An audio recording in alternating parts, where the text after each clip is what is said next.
Bajji మిరపకాయలతోటి curry ఎలా తయారు చేయాలో చూద్దాం. నేను 2 కలర్స్ మిరపకాయలు తీసుకున్నాను. గ్రీన్ ఒకటి, రెడ్ కలర్ ఒకటి.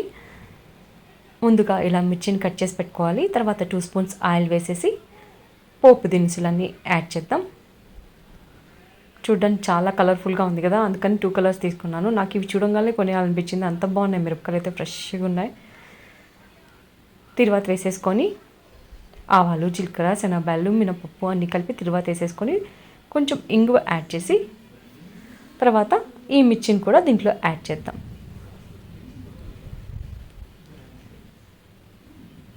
బాగా కలిపెట్టేసి దీని మీద మూత పెట్టి కాసేపు ఉడకనివ్వండి.